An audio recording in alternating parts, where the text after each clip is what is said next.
All right, let's dive into a medical mystery that sounds, well, completely backwards.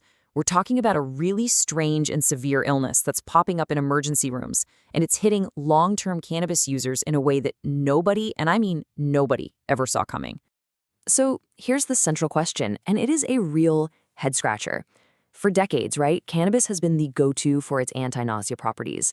They even give it to chemotherapy patients. So how in the world could it cause the exact opposite effect? That is the puzzle we are going to piece together today. You know, the condition has even earned a particularly brittle nickname, scromiting. Yeah, it's a mashup of screaming and vomiting, and that paints a pretty vivid, pretty awful picture of what patients are going through. Pain so bad, it literally makes them scream while they're violently ill. Now, the official medical name for this is Cannabinoid Hyperemesis syndrome, or CHS for short. And get this isn't some super rare, bizarre thing anymore. Doctors are seeing a huge spike in cases, and it's being taken very seriously because, frankly, the complications can be life-threatening. Okay, so this brings us right to the heart of the scientific puzzle, the cannabis paradox. How can one single substance have two totally opposite effects on the human body? Let's break down the science here. This is where it gets so weird. On one hand, cannabis is antiemetic. It's famous for stopping vomiting. But then on the other hand, for some people who use it for a long time, it becomes hyperemetic, causing this severe, non-stop vomiting. You can see how confusing this is, not just for doctors, but especially for patients who often think, oh, I'm nauseous, I need more cannabis, when in reality, that's just making everything so much worse. So the leading theory isn't that it's an allergy, it's more like a system overload. Think about it. Years of frequent use might just completely overstimulate the body's own internal cannabinoid system. You know, the one that helps regulate our mood, appetite, and nausea. And eventually, that overload seems to totally mess up the signals between the gut and the brain, throwing certain receptors completely out of whack. To really get what CHS is like, it helps to look at it from the patient's point of view.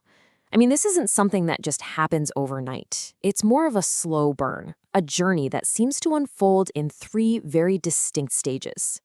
It all starts with what they call the prodromal phase. This can last for months, even years, with symptoms like morning nausea and stomach pain. But then comes the hyperemetic phase. That's the crisis point, with that intense, uncontrollable vomiting. And the only way to get to that final recovery phase, you have to stop using cannabis completely. This quote from someone in Marijuana Anonymous just captures the cruel irony of it all perfectly. It really highlights that devastating moment of realization when a person figures out their so-called medicine has actually become their poison.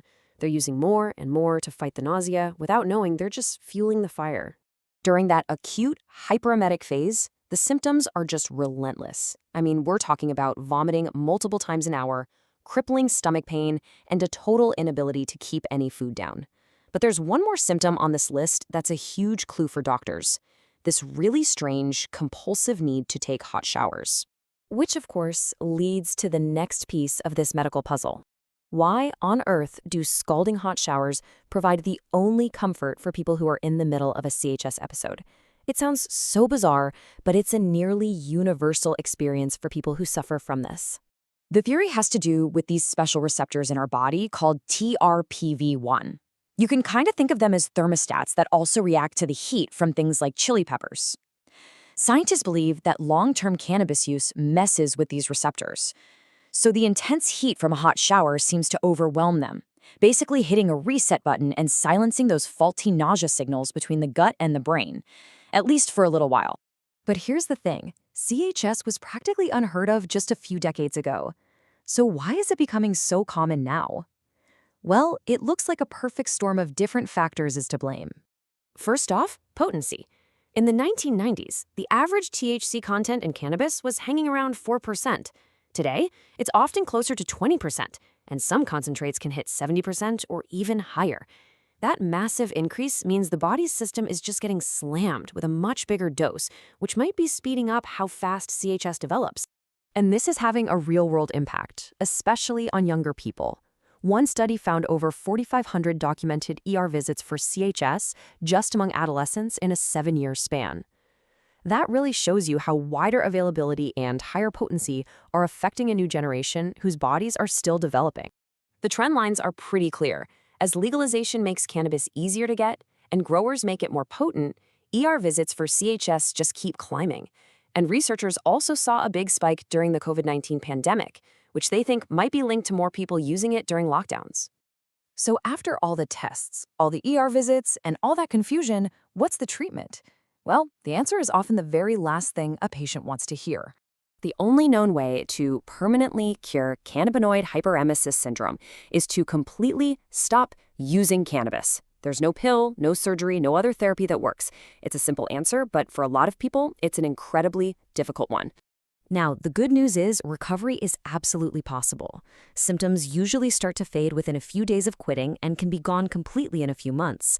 But here's the stark warning. If you start using cannabis again, the symptoms will come back.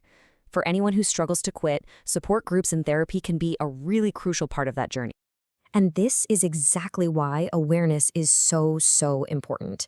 So many patients go for years being misdiagnosed.